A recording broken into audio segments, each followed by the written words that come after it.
To begin, let's log into Practicode by putting in our email address and password. When you log in, you are first presented with the practice page. Here, you will see three things. First, any assessments that have been assigned to you. Assessments are tests or assignments assigned by an advisor. If it is blank, that means no assessments have been assigned to you. Second, you will see all modules that you have been granted access.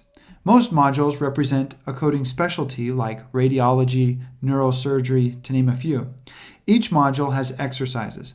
An exercise is either a clinical record that you will be expected to code, or, in rare cases, a multiple choice question.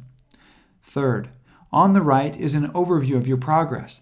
It shows how much time you have spent working on exercises, the total number of exercises you have completed, how long each exercise takes you on average, and your overall proficiency.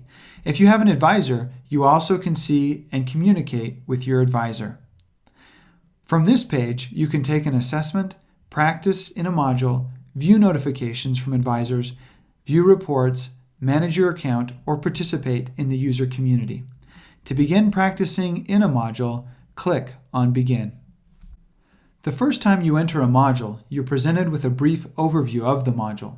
When you're ready to start, click Begin. You are presented with your first exercise in the module you selected. The exercise consists of 4 areas. The first area is the patient information, so you know their name, gender, age, date of service, and insurance. The second area is the clinical record that you can read through to discover the correct codes to enter. The third area is the patient history. This allows you to view any patient history that may affect the codes you select.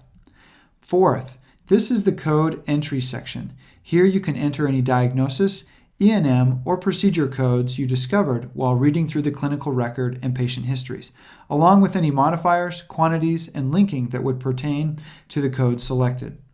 As you can see, when you enter in the codes, you are presented with a type ahead dropdown that helps you choose the code you want. In the procedure section, you can put any modifiers that go along with that particular code. If you want to add multiple modifiers, then simply separate them with a comma. You can then add the quantity. Finally, you can link your E&M and procedure codes to the appropriate diagnosis codes. To do this, you simply put the line number of the diagnosis code in the linking input box. If it links to multiple diagnosis codes, you separate the line numbers with a comma. Once you have entered all the diagnosis and procedure codes that you found reading through the clinical record, you click on Show Answers to see how you did.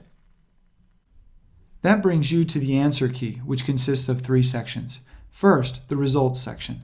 This area consists of the answers you entered into the code entry section of the coding exercise. If any were entered incorrectly, they show up as red. Next to your answers are the correct answers. Some exercises have multiple correct answers. You can navigate through those answers to see all possibilities. You are scored against the answer that gave you the highest score. Below your answers and the correct answers is the explanation area. This area explains why the answers the system provided are the correct codes. This area will help you improve for the next exercises you will take. Second, the right panel. This section displays the score, a summary of your answers and the correct answers, how long it took you to complete the exercise, and how difficult the exercise should have been. The reason the codes are summarized on the right panel is because on the left you can review the clinical record, which brings us to number 3, the clinical record. This allows you to review the clinical record after seeing your answers compared to the correct answers and after reading through the explanation. From here, you could click on Next Exercise to begin coding the next exercise in the module. You can also click on the Practice tab to get back to the main page.